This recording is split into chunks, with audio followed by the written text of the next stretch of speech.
Hey everyone, Mo here, and before the video begins, I just want to let you guys know that my schedule has opened up for me to do coaching again. So if you're interested in private one-on-one coaching for me to help you, whether you're a newer player and you want to excel at the game very quickly and learn the fundamentals without developing any bad habits early, or if you're an experienced player who's already maybe platinum or diamond in your top 1%, but you need some help filling in the gap to get you to that 0.01%, to make you just some of the best, then hit me up on Discord and I can get you in some private one-on-one coaching lessons to help you polish up any skills you want to refine and help you learn all of the secrets to becoming a top player. That's it. I hope you enjoy the video. Hey everybody, Mo here, and in this episode of Deck Guides for Dummies, I'm bringing you guys a deck guide on the Bandle Tree deck. Bandle Tree is super nuts deck. I really like it. I was one of the first people to hop on the Bandle Tree hype train, like early on in early access when people were still saying that Bandle Tree was like the worst card in the set. People were saying, "Oh, Bandle Tree is really bad, this, that, the other." I was one of the first people to hop on the hype train for Bandle Tree. And on top of that, I was actually the first person to ever play the Noxus version, because I was testing it for Worlds. Worlds qualifier happened. I know this is a little bit late of a video, but I was actually playing triple Bandle Tree for Worlds, and I was practicing all these other variants, and I came across this Noxus with a good help from a friend of mine on Twitter, and he was like, "Hey man, why don't you try out this Noxus version with like House Spider?" I was like, "House Spider?" He goes, "Yeah, House Spider gives you a Shadow Isle Spider Link, so it like guarantees you 2 regions." I was like, "Dude, that's fucking nuts." And so we came across the House Spider tech, and we were the first people to be on Noxus House Spider. And this, I was trying to tell people about it. After it got kind of leaked, I was going to keep it on the down low for Worlds, and then some people started kind of playing the Noxus version. I don't know exactly what happened, and then I saw Swim try it, and then when Swim played the Noxus version, everybody started playing the Noxus version. And everyone just kind of agreed, like, okay, yeah, this Noxus version is the best version for sure. And yeah, so I was doing it before that, so I've had a lot of practice with these Bandle Tree decks. I really enjoy them. So in this deck guides, for those of you that aren't familiar with the formatting, I'm going to go through each card in the deck, explain why it's in the deck, go through the play patterns of the deck, and a general mulligan guide for the deck. So yeah, before we get into the video and get into the guide, I want to remind you guys that 60% of the people that watch my videos aren't actually subscribed to me. So if you guys could do me a huge favor and click the subscribe button, that'd help me out so much with the YouTube algorithm, and it will just make me a very happy person. So that's it for the intro. Let's get into the deck guide. Alright, so for the first portion here, we're going to go over each card in the deck, why it's in the deck, and explain to you, like, you know, what the purpose is for the card. So we're starting off with all the removal spells. This is going to be a little bit different. I'm not just going to go from 1 down, because we'll notice that a lot of these cards have the exact same reasoning. So I'm going to kind of group things up in this formatting. So the first thing I'm going to talk about is removal spells. So the reason why every Bandle Tree deck, you can actually run 9 Bandle Tree lineups and triple Bandle Tree lineups, is because you can play 3 Buster Shot, 3 Pokey Stick, and 3 Group Shot in every single deck, and 3 Mini Morph in every single deck. And that right there is 3, 6, 9, 12 removal spells that you could play across every deck. That's really good. Having over a quarter of your deck be just good, hard removal spells is, you know, really solid. It makes things really consistent. Buster Shot is an absolutely insane card. 2 mana deal 3 is absolutely nuts. When you're playing the House Spider version, you can actually activate Buster Shot on turn 2, because you can play Fizz, or you could play Protoporo on turn 1, and then you immediately just play House Spider on turn 2, and that right there is 4 regions, because you'll get Bandle Bilgewater, or you'll get, if you play the Protoporo version, you can play like Bandle Freljord, and then you, on turn 2, will get Noxus Shadow Isle. So you get 4 regions on turn 2, and you'll have an active Buster Shot for 2 mana on turn 3, which is super nuts, and that's really good, because turn 3 is when you really want the 3 damage. That's when you're going against the Dravens, the Misfortunes, the Caitlins, all these things with 3 HP, like Mayor, you know, you don't usually have a good way to deal 2 damage for Mayor on turn 3 with this deck yet. So that's really good. The thing Noxus gives you, though, is you also get access to Ravenous Flock and Scorched Earth. Scorched Earth is more so for the mirror match and just, like, you know, can be used for large units, but Ravenous Flock, right? This card's absolutely nuts. This card's an extremely strong card. People have debated whether or not it's too strong or needs to be nerfed. Just about since it's been released, basically. And having access to Ravenous Flock is another huge reason on why Noxus is just absolutely nuts for this Bandle Tree deck. Because you're a stall deck. You're not really a beatdown deck. People are trying to build this deck like, oh, you have to play like Gruff Grenadier and do these things, and you're a beatdown deck that sometimes wins with Tree. And I think that's like probably the worst way you could build this deck. when you have a non-interactive win con like Bandle Tree, it's usually really easy to go all in on the Bandle Tree strategy and then possibly win in other ways. And we see that a lot of the times with other landmark win conditions like Star Spring. With Star Spring, it's very much an I'm going all in on my Star Spring win condition. And then sometimes, yeah, I'm going to win with combat damage with like 2/2s or with my, I don't remember the name of the girl that like gets bigger every time you heal a unit. We saw at the very beginning of those decks, people were trying to go into the like, oh, well, I'm going to be mostly on Star Spring, but also have a beatdown plan because people were playing, I don't know if you guys remember this, but at the beginning, people were playing the card that gave Overwhelm, Zenith Blade. So that way, whenever they did get the really, really big girl that, gained attack every time you healed something, if you got her to 20 damage or something, you can Zenith Blade, and now she has Overwhelm, and it's like, oh, well, now this combat win condition. People quickly, a lot of the top TK Rocket players quickly got off of that game plan because they realized that those card slots would be better used as just other ways to help go with this Star Spring combo. And that's the same way with Bandle Tree. You want to get away from the Gruff Grenadiers, because you don't need to be trying to beat your opponent down. You get away from with the Noxus version, you stop playing the shitty 4/2 quick attack because you're not trying to be a beatdown deck, and you get away from playing the Tinners because you're not a beatdown deck, and you get the Shadow Isle from Spiderling here. So all in all, like, people started going away from the beatdown plan and started just going all in on this. I'm gonna try and not die and then win with this Bandle Tree win con. And this is the deck that's the best. This deck list right here, there's a player with I think it was like a 78% win rate in Europe. Two of the other top 4 players have an over 70% win rate around the world. I don't remember what regions they're in, but 2 of the top 4 other than that guy have also a 70+% win rate with Bandle Tree with this exact version. So yeah, Noxus Bandle Tree is nuts. So that's the reason why you want all the removal spells, is you're just very much a stalled deck that is trying to win with Bandle Tree. You're not a beatdown deck that sometimes wins with Bandle Tree. That's not how you play. And that's why some people have had a lot more success than others. When trying to play that beatdown style. Like, yeah, the beatdown style is cute, and you can win some games with it. And it could be okay for ladder, but as we saw in tournaments and then now even on ladder, this more control style all-in version of Bandle Tree is just doing significantly better. Every version of this deck that made top cut of Worlds was playing the control version, not the beatdown version. The top win rates right now on ladder is playing the control version, not the beatdown version. It's really hard to be a beatdown deck right now when you have so many other decks that are also beatdown decks but faster than you. Like, if you're going to be a halfway beatdown deck or a 3/4 beatdown deck, but then you play against Lulu Poppy, that's an all-in beatdown deck with rallies. Or you're playing against Scouts, right? That's an all-in beatdown deck. Or you're playing against a deck that is really good into beatdown. Now your game plan kind of sucks. So if you play against these Caitlyn Dravens, or you play against the Darkness that can deal with your beatdown plan, or other mid-range decks that can deal with the beatdown plan, well, now you're only halfway in on the Bandle Tree combo deck, and it feels kind of bad, and you'd be better off just doing the full Bandle Tree combo anyways. So that's one of the reasons. I know I kind of went off on a little tangent there about why the deck is so good, even though this is the portion that's supposed to be going over the cards. But I just really want to stress to you guys that don't build this deck like an aggro deck that sometimes wins with Tree. You'll notice that all of the really good versions build this deck like a combo deck that wins with Tree, and then sure, every once in a while it'll win with like Poppy attacks or something like that. But that's why all of the removal in this deck is really good. That's why a quarter of your deck is removal spells, because you are a control deck. You're like a control combo deck with Bandle Tree. So now we'll go over the units. There's not really much to talk about here. Every unit in this deck either moves you towards the Bandle Tree, or it generates so much value that that value can then turn you into Bandle Tree. So if you look at the stats here, you see we have 1, 2, 3, 4, 5, 6, 7 regions available in our deck. So that's 7 out of 10 regions already available. The regions we're missing are going to be Freljord, Ionia, and I know this one. It's Freljord, Ionia, and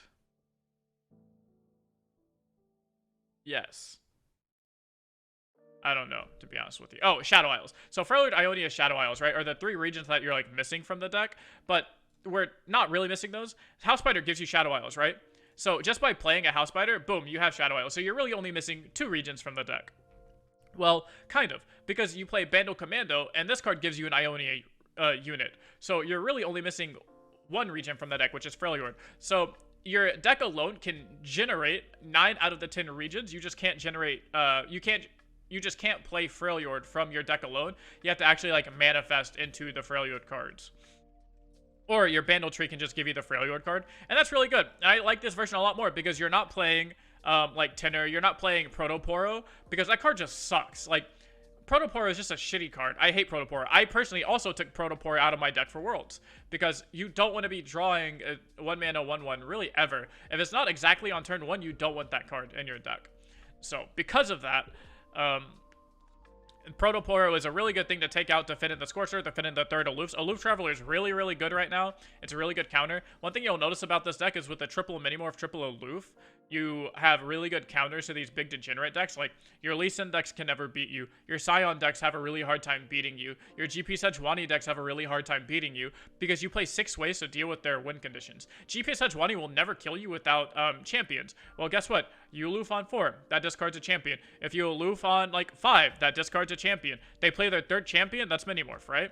So you just have to have more, you draw more answers to their champions than they draw actual champions, and you're kind of just big chillin', right? And because they play 6 champions and you play 6 answers, it really just does come down to just who drew more in that case. And that's really good. And that's a lot better than what most decks can say, because most decks don't even have that luxury. They just say like, oh, okay, well, you drew Gangplank, I lose the game, right? Or, oh, you drew Dreadway, you drew Sejuani, I lose the game here. And that's something that this deck has the luxury of doing, is saying like, you know, I just have to draw better than you in that very specific regard. Outside of that, none of these units are very special. They're very much just, you play them because they're different regions. The only units that are special here is basically just Mayor and Telescope. And those are the cards we're going to look over. Bandle City Commando, you want to try and guarantee your hit so you can get the Ionia unit, and that's fucking huge. That's humongous for you. Outside of that, we're only going to talk about 2 units, really, and that's Mayor and Telescope. Because Mayor can find you anything. The cards I usually look for Mayor is, 1, I always prioritize Freljord. Because, again, Freljord is the only region you can't actually play. So if you can manifest into that Freljord card, you are looking really, really, really good to complete this Bandle Tree quickly. And 2, the other card that is super high on my priority list for Mayor is Telescope. Because you can Telescope into a Telescope, into a Telescope, into a Telescope. We've seen it time and time again where someone plays a Mayor, or they play 2 Mayors, and then they just go Telescope, Telescope, Telescope, Telescope, right? And the game is just absolutely nuts. On top of that, the fact that Mayor can find you Aloof Travelers, like Telescope can find you Aloof Travelers. This card is just such a powerful draw engine, such a powerful engine in general, that if your opponent does not remove it on the turn it comes down, Mayor will just start to run away with the game. If Mayor gets to live for more than 1 turn, the amount of value you get off of this card is just absolutely nuts. At 2 HP, it makes it so he doesn't die to, like, Pokey Stick or Group Shot or anything like that. So some things are going to be, you know, Vile Feast doesn't kill Mayor. So it's going to be kind of harder to kill Mayor without things like the Mystic Shot. Or anything that does deal 2 or more. So Mayor and Telescope are absolutely nuts. And this is one of the reasons why Bandle Tree is so good. Because this deck can find a way to have a full board of units, sit there and play 6 units, but then at the same time, not actually go down in card value. Because you'll say, oh, well, they just filled their entire board up with units, so that means they have to be low on cards, right? No. They filled their entire board up with units and then still have a bunch of cards in their hand because all of their units just generate more units, that generate more units, that generate more units, and it's just so much value. It reminds me of Targon, kind of, back in the day, how Targon just always had value, would play cards, and then those cards made more cards, which made more cards, and they would never run out of cards. So that's kind of like the card down card breakdown. Though it's a little bit different than previous videos because, like I said, not every single card serves a very specific function other than just being the region that you want it to be. Like, you know, Bomber Twins, what's its purpose? It's a Shurima card. Fizz, what's its purpose? It's a Bilgewater card. Like, you know, Bow Spider, what's its purpose? It's 2 regions. Aloof Travelers, what's its purpose? So it's PNZ. Like, yeah, it has a really good ability too, but also it's PNZ, so you don't need to play Teemo. So because of that, there's no reason to go down to each unit. So next we'll talk about just general play patterns, and then we'll go over a Mulligan guide. Alright, so now we're going to go over just play patterns with the deck and then a Mulligan guide. The play pattern is very simple. You literally just spam units. That's all you do. You're not really a beatdown deck, so you don't need to try and find a way to curve your units out to make sure to get the most value attack.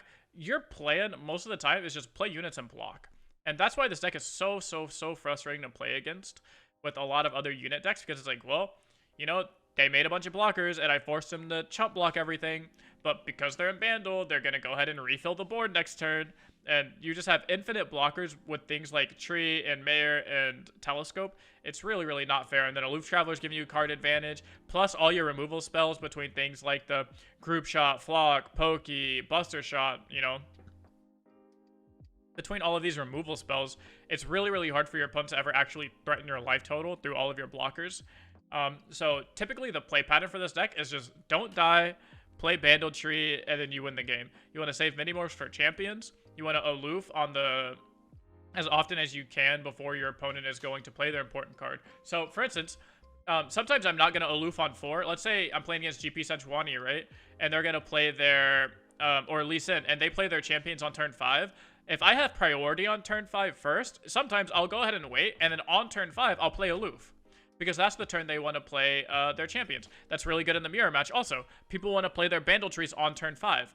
So if you have priority first on turn 5, meaning it's your attack token, like, go ahead, play the Aloof Travelers, try and get them to discard their Bandle Tree. It's the most expensive card in their deck outside of Minimorph. So on a lot of times, you'll be hitting their Bandle Tree. If you don't have priority on 5, you just have priority on 4, then go ahead and use your Aloof there on turn 4, so that way you can try and discard their Bandle Tree before they have a chance to sit there and just slam the Bandle Tree on turn 5. So that's a big tip on how to use Aloof Travelers correctly, is wait until a turn before or the turn they're going to play their big unit. And that's really good. Unless you have multiple Aloofs. If you have multiple Aloofs, you can kind of just, you know, machine gun out these broken cards and your opponent can't really do much about it. The only other card you really have to know when to play it right is the Bandle Commando. A lot of times I'll play Bandle Commando on 2 if I get to attack on turn 2 and get the elusive. Your biggest thing is to just try and guarantee that you can get the elusive hit so you can get the Hungry Owlcat. If you can get this Owlcat and get this Ionia, you're looking really, really good. Nothing is stronger than going turn 2, play your elusive unit, open attack on 3, you get the Owlcat, and then now you just go Mayor 0-mana Owlcat. And that's one of the strongest turn 3s you could possibly have. Outside of that, though, there's not really much to the actual curvature of the deck. It's really just play units to not die, remove your opponent's units, and then play Bandle Tree and win the game. So for this last portion we're going to go over, it's just going to be a quick mulligan guide, cards you want to look for in your opening hand, when do you keep Tree, when do you not keep Tree, stuff like that. Alright, so for the last portion of the deck, we're going to go over a general mulligan guide. And the number one question I get is, when do you keep Tree in your opening hand? And this is my answer. I keep Tree in my opening hand if I have a decent early start. Because you do win with Tree all the time, right? That is going to be the main way you win the game. But I don't want to keep Tree if I'm just going to die before I get to play it. But if my hand is like House Spider, Mayor, a removal spell, and Tree, I'll keep that. If my hand is just generally like House Spider, any unit, I'll probably keep Tree. Because, you know, House Spider on turn 2 is an amazing anti-aggro card. It gives you 2 blockers, so it's a good way to kind of clear the board early and try and help stabilize. Because when you do play Bandle Tree, you are going to suffer a really huge tempo loss in the sense of, I'm going to play this Bandle Tree. I'm spending my entire turn 5, this big mid-game turn, playing a landmark. And your opponent says, okay, well, in that case, I'm just going to, you know, fill the board up and do stuff like that. So sometimes you don't play Bandle Tree on 5. You just want to keep Bandle Tree in your opening hand so that way you can play it when you need it to win. And that's perfectly fine too. I like keeping Bandle Tree in my opening hand most of the time. I'd say probably about 75 to 80% of the time I'm keeping Bandle Tree in my opening hand. But that all relies on if I actually have a good early game. You know, if I don't have a good early game, if my hand's like Bandle Tree, Poppy, Aloof, removal spell or something like that, then I'm not going to keep Bandle Tree. I'll like full mulligan the whole hand. So what you want to look for in your mulligan are just early game cards, right? Key early game cards, Mayor. I always keep Mayor in my opening hand. This is 100% keep. House Spider is 100% keep. Generally, any like cheap unit is going to be pretty good for you. But 100% of the time, you want Mayor, you want House Spiders, and then most of the time, you're going to want Bandle Tree. Depending on, again, as long as you have any sort of early game unit to go ahead and help you stabilize that early game. Outside of that, I'll keep Buster Shot. If you know your opponent's playing a 3 health unit you want to kill by like turn 3 or turn 4, whether you're against Scouts, Caitlyn Draven, really just anything that has like a low HP, like the Tristana decks now, Poppy decks, anything like that, you want to make sure you have that Buster Shot. I would keep Buster Shot. Even if you can't activate it early, if you know for a fact you're going to have to remove something like a Lulu, Tristana, Poppy, you're going to want to keep Buster Shot in your opening hand. So that's like a very situational card there. So just kind of look and see what your opponent is playing, if Buster Shot is good against their champions, most of the time is what it is their champions, then you're going to want to keep Buster Shot in your opening hand. Other than that, again, you just want to look for early units like House Spider, Bandle City Mayor, even like Bomber Twins, and then almost always Bandle Tree. So that's going to be it for the actual Mulligan guide and for the deck guide for dummies. I'm going to show you guys a game, maybe 2 games with Bandle Tree. We'll see how long the games take, because I know you guys like gameplay along with the deck guide. So let me know how you guys enjoyed the deck guide. If I missed anything, if you still have any questions, let me know in the comments down below. Let me know what deck guide you guys want to see next, and I hope you guys enjoyed the gameplay. Alright, so we're getting Sivir Auction Ionia, so this is like the old OTK style deck, so Minimorph will be really good at that. Bandle Commando is good because it blocks. Poppy is okay because it allows us to apply some pressure. This is one of the decks where you kind of have to be kind of crazy about, so I don't know if I want to be applying pressure on Poppy. We're not attacking on even, so I'll probably get rid of Poppy and just look for more units here to try and deal some stuff with. Our Loop Traveler is great. It can discard the Ruin Runner, which is one of the biggest problems for our deck. We can Fizz. We have a really good opening hand here. If they don't have a 1-drop, we just get a free 2 damage. If they do have a 1-drop, we're just going to save Fizz to block, right? We can save Fizz to block a 3-1. No big deal.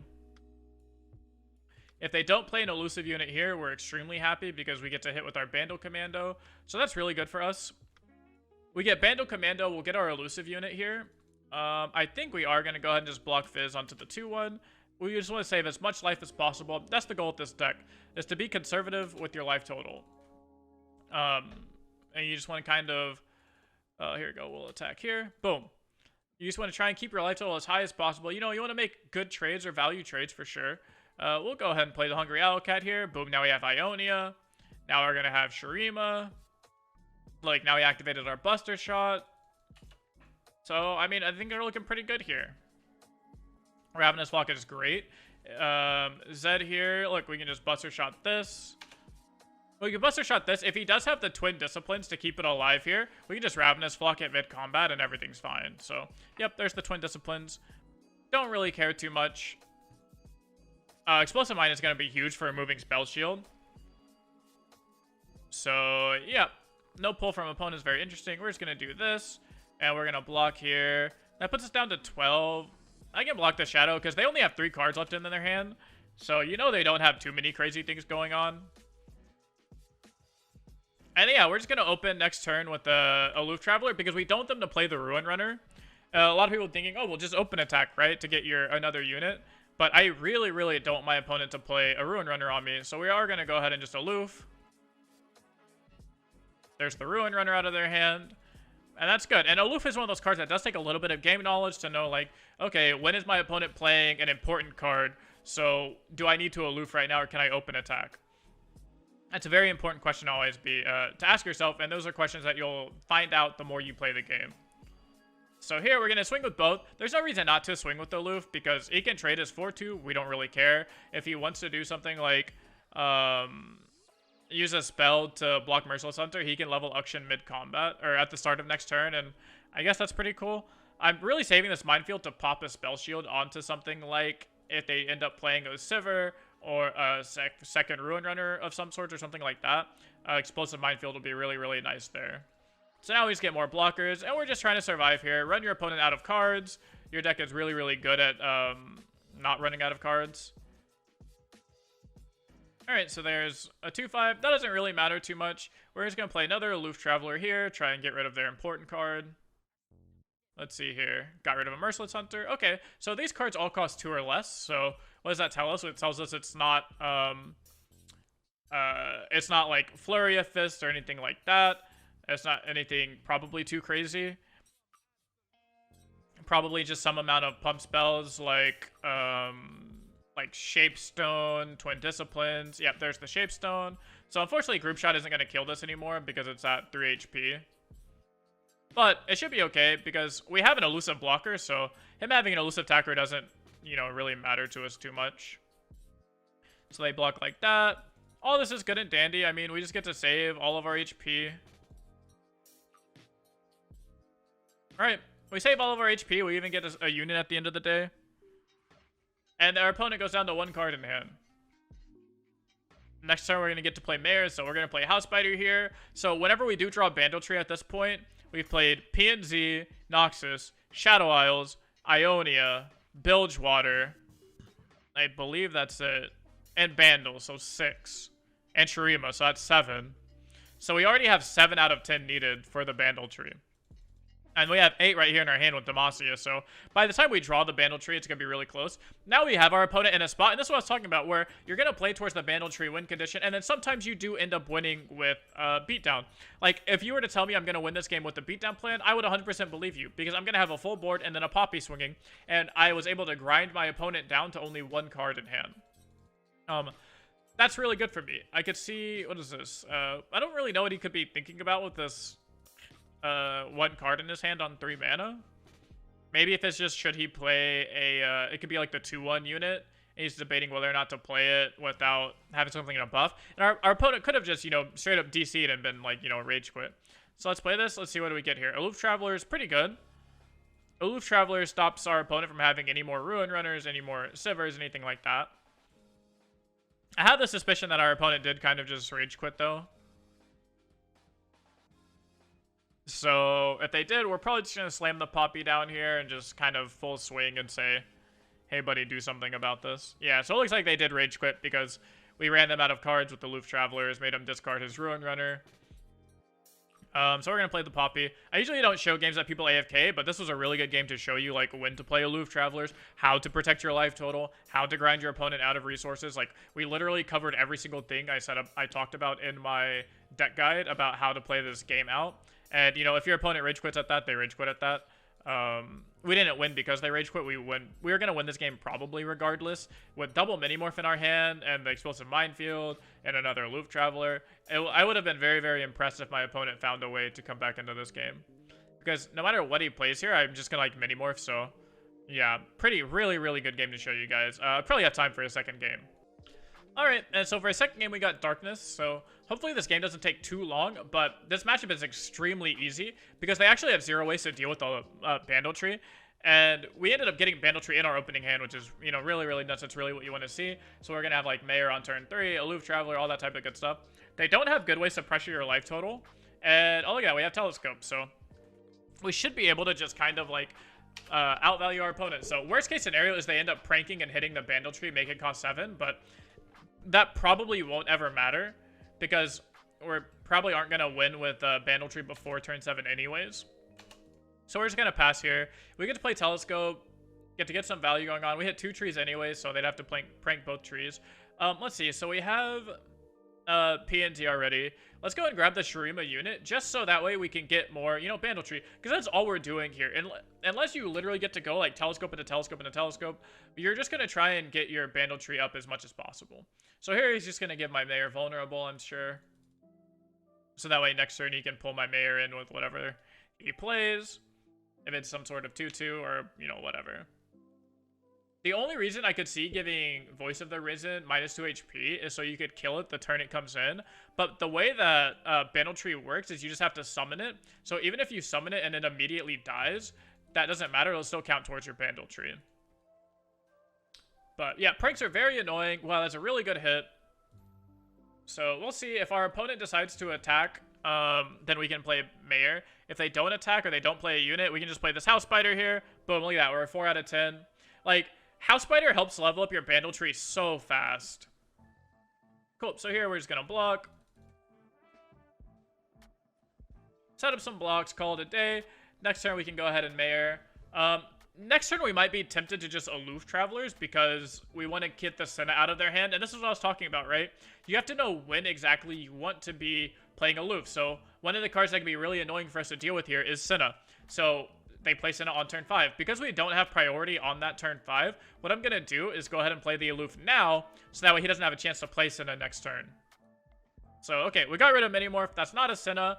Minimorph hit was pretty not good for us because Minimorph doesn't really do much against us. We ended up hitting a really cheap Bandle unit, or sorry, Shurima unit. So that's really good. We don't have to play this really expensive Voice of the Risen anymore. And that makes me pretty happy. We'll just swing with this Aloof, get rid of his blocker. We're not planning to ever kill him here with combat damage. We do triple tree, which is kind of awkward. But all in all, it could be okay. So here, I'm gonna play the 2-mana Shurima unit. I don't want to play Bandle Mayor yet because he just attacks and then whenever he attacks, he pulls my Mayor and I don't really get any value. So now we can go ahead and play Mayor. We don't need any of these because we have all of these regions. So what I'm gonna do is just grab the Telescope because Telescope broken. Let's see what we can chain here with some Telescope action. Let's do Telescope. We don't need Demacia. We do need Bilgewater, so I am going to grab this Bilgewater card. We don't need Demacia because we have Demacia in our hand with the Poppy. Our opponent's going to kill Poppy. We say, sure, man. And this is all you got to do, right? You just got to work up your Bandle Tree.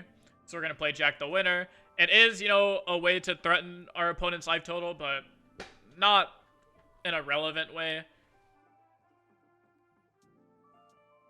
Not in a very relevant way, so it sounds good. We can attack with a 5/5. He probably just blocks with Chronicler. We could have full swung and then tried to Ravenous Flock the Senna, but we really, really don't need to do that. Like, I can't stress enough how important it is, or how not important beating your opponent down is in some matchups. And this is one of the matchups where you really don't need to be trying to kill your opponent with combat damage, because it'll probably never happen. Okay, so here we can just go ahead and play Poppy. That's our Demacia, so we're only 2 units away here. What are we missing? We're missing Ionia, and we're missing... Ionia and... something. Who knows? There's always one region that I forget about. There's always one region I forget about. I'm sure we'll figure it out here once our Bandle Tree gives it to us. So, alright. It's time to just slam the Bandle Tree. It's already at 8. That's pretty good. We could have open attacked here with a Poppy to get the Poppy trigger. Probably would have been the best thing to do. Because now he can get like a bunch of value off of things. Let's see here. What do we got going on, Mr. Guy? Because at least, like, he can always cast his spells at fast speed to kill our stuff. But yeah, like, Withering Mist is a lot worse. He can't go Withering Mist, Pokestick, or Poppy. Instead, he'd have to Withering Mist, Pokestick, like the House Spider. And they'd have to have another form of something here. But all in all, it should be okay. We're going to Mini-Morph the Sinna so it doesn't level. Because we don't actually care too much about our units dying. Because, like I said, we are not killing them with combat damage. Repeat after me. Opponent and not die by like, I don't even need to attack with a 3/3 to trade. I'm just gonna use this 3/3 to block. Oh, Freljord. Freljord is what we're missing. Cool. So we should just win next turn, because we're gonna play this Freljord. Even if our opponent plays Crumble, we should be, you know, doing really good. Looks good to me. Vigor's only 6 out of 12, so not anywhere close to being leveled. Darkness never really ever threatens your life total. They never put you on a real clock. So yep. We just pass. We're going to get an Ionia unit next turn and be big chillin'. Even if they are playing Crumble, if our Ionia unit costs less than 5, we can just play the Ionia unit and then just play another Bandle Tree. So they would have to have like literally double Crumble, and then we still wouldn't lose because we have 3rd Bandle Tree. So here we go. Boom. Bandle Tree at 10. Opponent has to find a way to deal with it. And they probably just don't have a way. And that's the game. And that's why you really want to play towards the Bandle Tree win condition and just not care about aggro and a lot of matchups, specifically control. Hope you guys enjoyed the deck guide. I'll see you in the next video.